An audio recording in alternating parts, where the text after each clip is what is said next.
Before there was a single shape or sound, before light itself, there was only a dark, formless deep with no order in it, and into that chaos came a voice that would not make the world by force, but by speaking. The earth was a void, empty and without form, a vast, dark abyss stretching endlessly. Darkness covered the surface of this deep, an absolute absence of illumination. Only the vast, featureless waters existed, a boundless ocean with no horizon. A profound stillness hung over everything, unbroken by wind or wave. But even in this utter darkness, an unseen presence moved over the surface of the waters. A force was there, stirring, though nothing could yet be seen or heard distinctly. The waters remained undisturbed, yet the air itself seemed to hum with potential. This was the state of the world, utterly without shape, substance, or visible life. A world waiting, suspended in a state of unformed possibility. An immeasurable emptiness stretched out, profound and silent. The darkness was absolute, a heavy blanket over the deep. No boundaries, no separation, just an undifferentiated expanse. All matter was present, but without any discernible form or purpose. It was a canvas, vast and unpainted, ready for the first stroke of creation. Then, a voice broke the silence, speaking into the deep. "Let there be light." The voice commanded, simple and clear, and in an instant, light appeared, not from a source, but simply existing within the darkness. A soft, pervasive illumination spread across the deep, pushing back the shadows. The unseen presence observed this new light, seeing that it was good. The light was then deliberately separated from the remaining darkness. The light was called day, and the darkness was named night, establishing the first division. So, evening came, then morning, marking the completion of the first day. The voice spoke again, ordering an expanse to appear between the waters. This expanse would divide the waters below from the waters above, creating a vast space. And so it was, an enormous clear expanse formed, like a dome stretching across the world. This newly formed expanse was called sky, separating the watery depths. Evening came and went, marking the second day's shaping of the world. Next, the voice commanded the waters under the sky to gather into one place. As the waters receded, dry land emerged from the depths, solid and firm. The dry land was named Earth, and the gathered waters were called seas. The unseen presence beheld this new order, and it was good. The voice then called for the earth to produce abundant vegetation. Grasses sprouted, and herbs yielding seeds covered the fresh ground. Fruit trees of every kind began to bear fruit, their seeds within them. The bare earth transformed into a verdant landscape, lush and green. The presence saw the flourishing plant life, and it was good. Evening passed, then morning, completing the third day.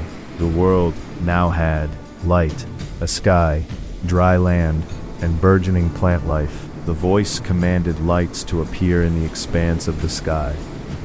These lights would distinguish day from night, marking seasons, days, and years. Two great lights were made, a greater light to rule the day, and a lesser light for the night. Along with them, countless stars appeared, scattered across the vast dark sky.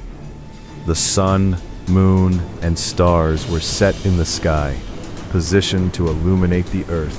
They began to govern the day and the night, maintaining the established rhythm of light and darkness. The unseen presence observed the celestial bodies in their places, and it was good.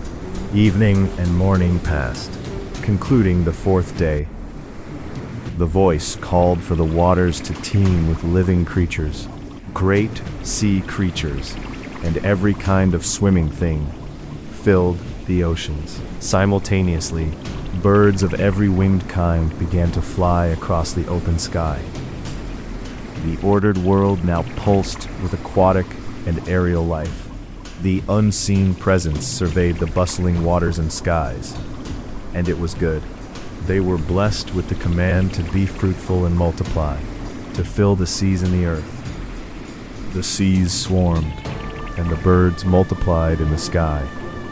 Evening and morning marked the 5th day's abundance. The voice commanded the earth itself to bring forth living creatures of every kind. Livestock began to roam the land, along with smaller creeping things. Wild animals of the earth appeared, each according to its kind.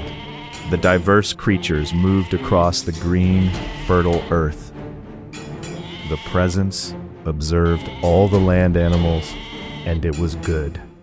The world was now teeming with every form of life. Then, the voice declared a unique creation.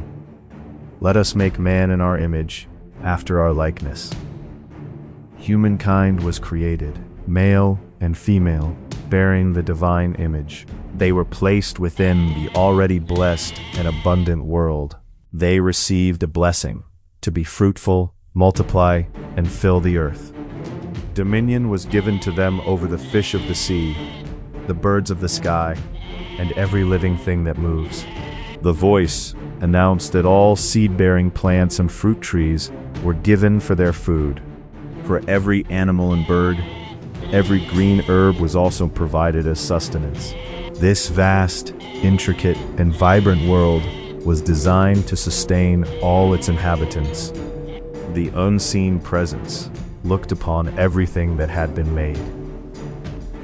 And behold, it was declared very good, a perfect and harmonious creation. Evening passed, then morning, concluding the 6th day of creation. The heavens and the earth, with all their immense array, were now complete.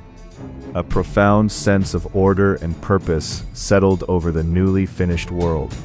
On the 7th day, the unseen presence finished all the work that had been done. And on that day, it rested from all the creative work. No new commands were spoken, no new forms emerged.